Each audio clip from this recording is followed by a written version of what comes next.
has a rather low wingspan of 38 centimeters and has a flocking power. When activated, tuck a bird card from your hand behind this bird. If you do, also lay one egg on this bird. These blackbirds form huge flocks, especially in winter. You can see, I hope you can see, that this one has caught a dragonfly. Quite a bit of a predator.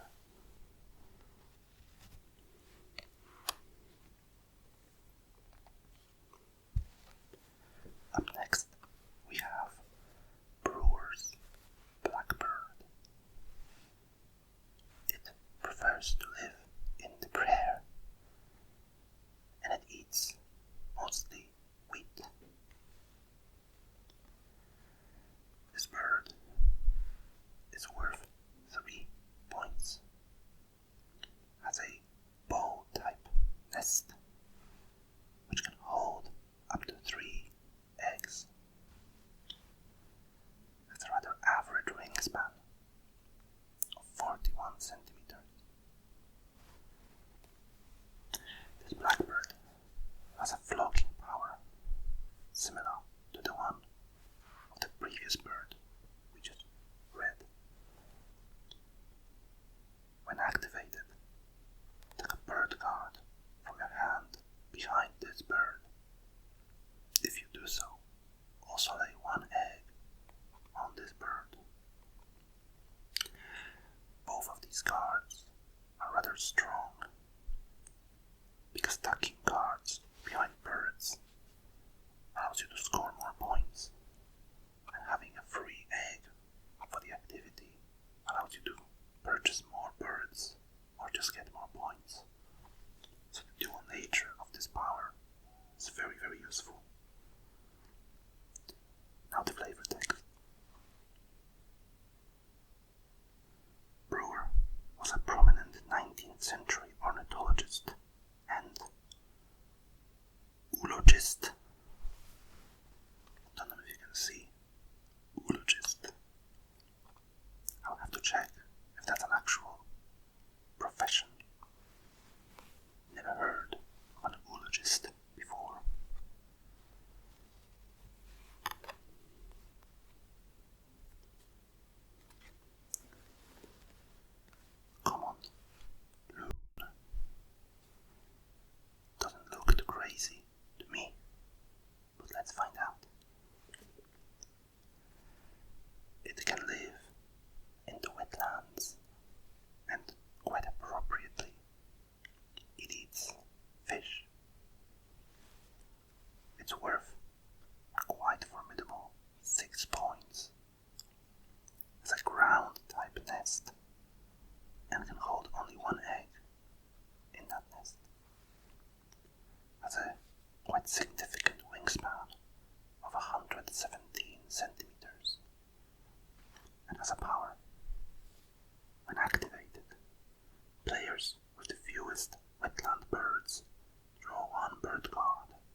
searches for these items, for habitats, food, or the nest types. So you have to do a bit of a research of what they're actually called, as the manual itself uses icons instead of words when speaking about these mechanics. It's slightly confusing, and apparently many groups of players have created their own ways of naming these things. Some people call these mice, others call them rats. Some people call this wetland, some people call it swamp. Back to the falcon. Sorry for ignoring you. Has a wingspan of 104 centimeters, so quite formidable as well. And it has a predator power. When activated, look at a bird card from the deck. If it has a wingspan of below 100 centimeters, tuck it behind this bird. If not, discard it. Diving to attack. A peregrine falcon can reach speeds up to 200 miles per hour.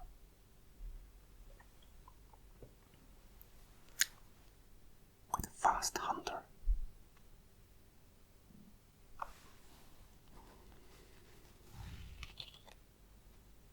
Up next, we have less formidable and way more common grackle.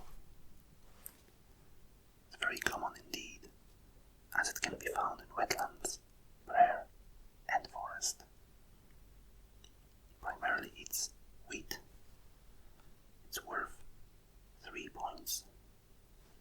It's a bowl-type nest holding up to 3 eggs, and has a rather average wingspan of 43 centimeters. And it has a flocking ability, again very similar to the one we've seen before. Tuck a bird card from your hand behind this bird.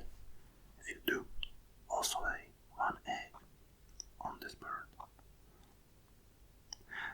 I did say earlier that this is a very strong power, but it does require you to sacrifice a bird you could have otherwise played from your hand, so it's not without a cost. Now the flavor text. In winter, grackles roost in large flocks that can include millions of individuals.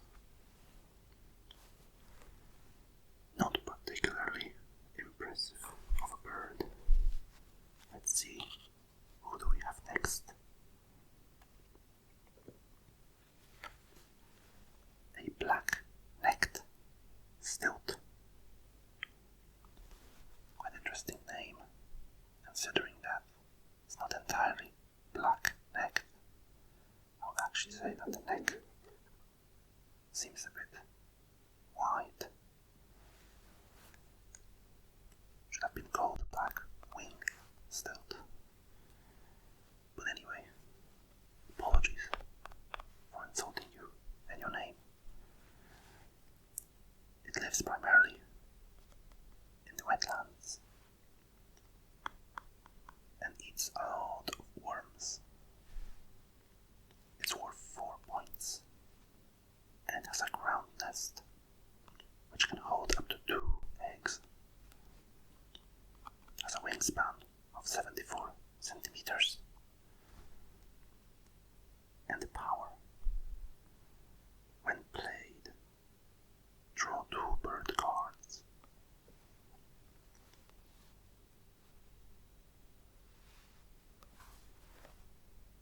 Interesting one. Up next, a blue grosbeak.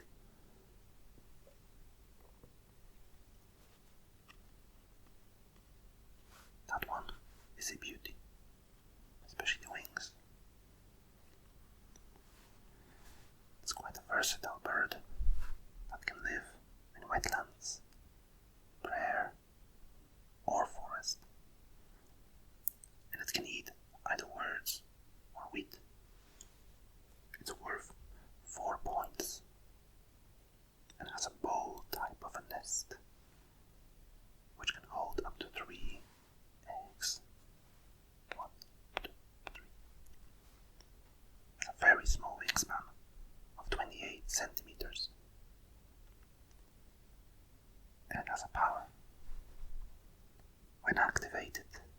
If this bird is to the right of all other birds in its habitat, move it to another habitat. So this bird can travel between habitats and give you different bonuses depending on where he is. However, this is a double-edged sword because you do not control.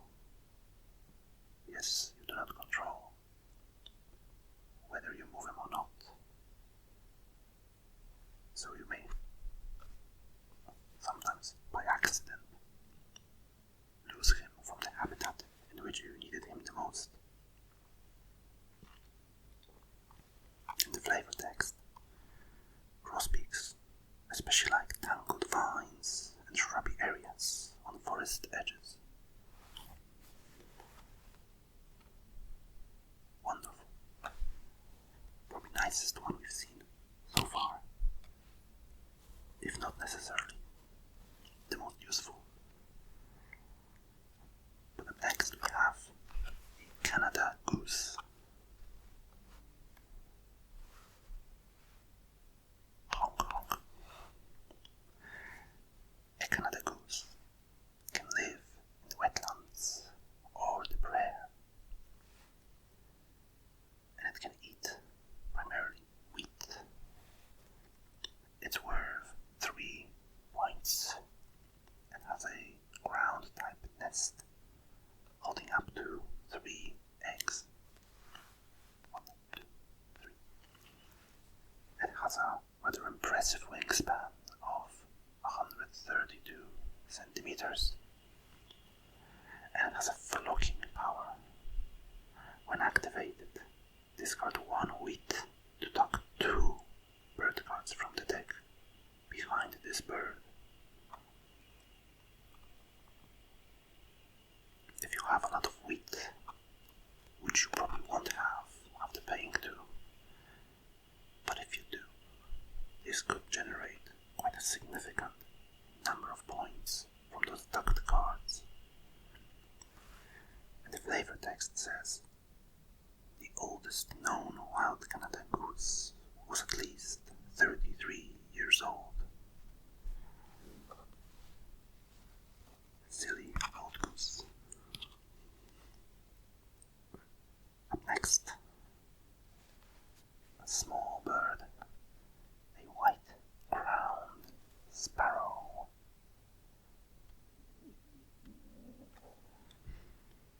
It's a rather versatile bird which can live in wetlands, prairie, and forest.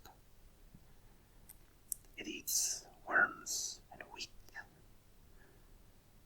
and it's worth only 2 points. However, its ground type nest can hold up to 5 eggs. So this would be the kind of bird you play in order to use him as your egg storage.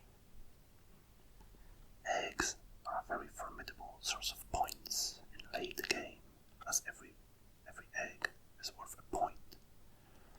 I often find myself and my friends frantically using the lay eggs action on the birds and ending up with 20 or sometimes even 30 eggs on the board. A bird like this makes it very easy to hold all of these eggs.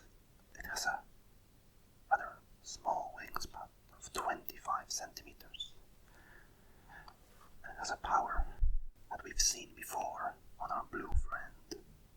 If this bird is to the right of all the birds in its habitat, move it to another habitat.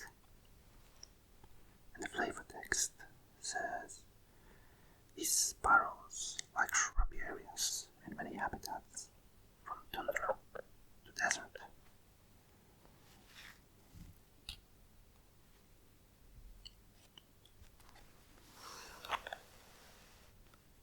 Up next, another small bird, red crossbill,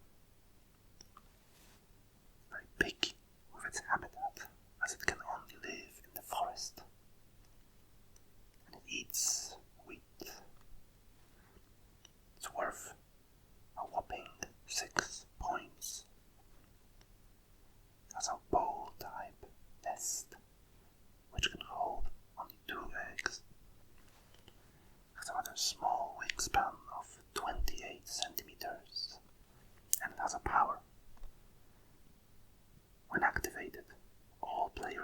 1 wheat from the supply.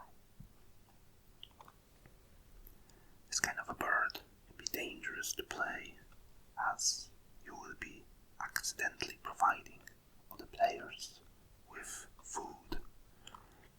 You could see earlier a bird allowed the players to sacrifice 1 wheat for 2 cards that they could tuck and get 2 points. If any of the enemies has that previous bird, you wouldn't want to play this one and essentially had a victory over to them.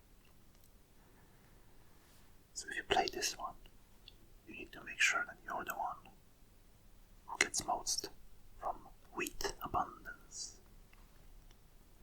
And the flavor text says, these birds use their specialized bills to pry apart, confer seed cones. Quite crafty. And a beautiful orange one, or red, as the name claims.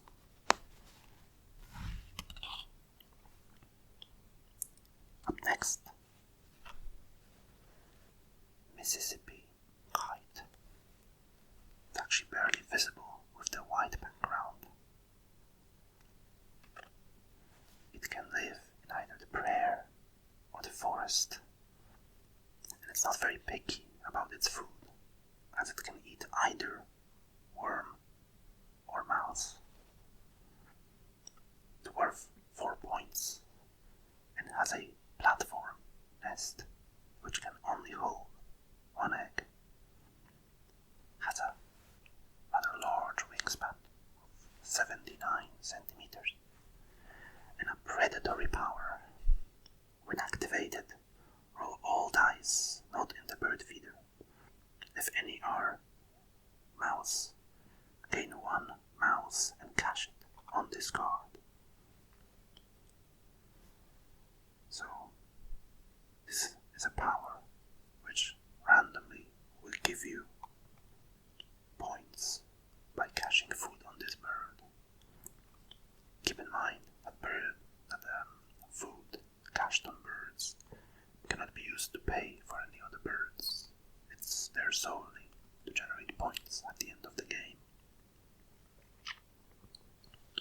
The flavor text says, these birds mostly eat large insects, but they also eat rodents, bats, and birds. Quite a predatory fella. The next one is a blue jay. Very nice one. Long tail. And a little, I don't know what you call that, a crown. It lives in the forest habitat and primarily eats wheat. It's worth 3 points and has a bowl-type nest holding up to 2 eggs. It has a wingspan of 41 centimeters. To be honest, just by looking at the artwork, I didn't take this one to have a whole 40 centimeters of a wingspan. Looks more like one of those small ones with 25. It has a power. When activated, gain 1 wheat from the bird feeder. If available, you may cache it on this card. So this is a different mechanic of caching food on birds. But just like the previous bird, it allows you to gather more points. The flavor text says, blue jays can carry up to 5 acorns and will store hundreds for winter.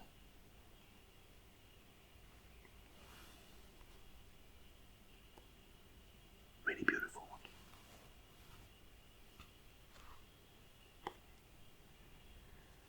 Up next, brown pelican.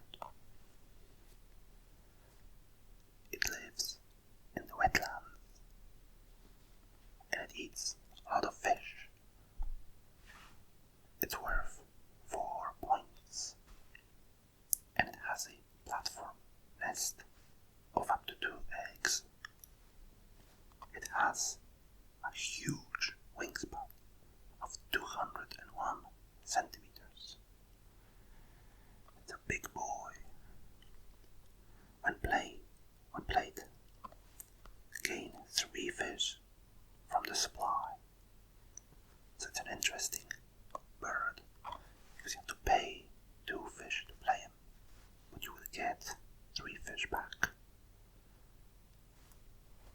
So it can be great for ramping up your birds, but it doesn't really do anything else. The points are not very high. It's not bad. If you have more birds requiring fish, this could be very useful. The flavor text says, seriously endangered in the 1970s, brown pelicans are thriving after the US and Canada banned DDT. Now, if I was a smarter person, I would probably know what DDT is. I may research that for the next video.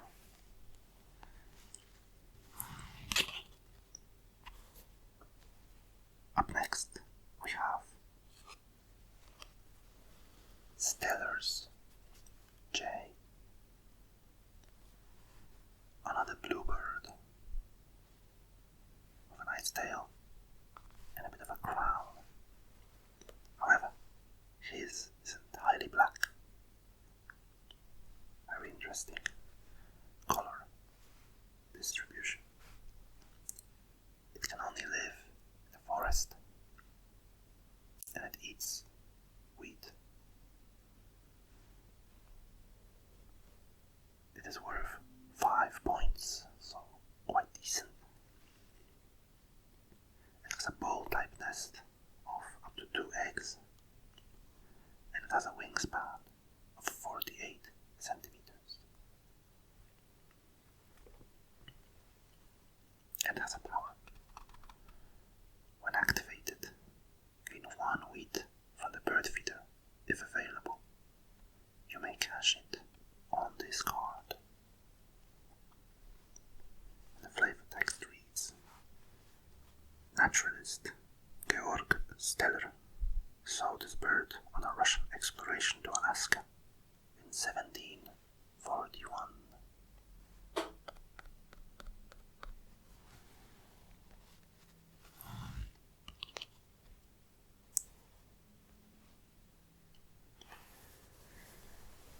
I think this is it for this video. We have covered just a small number.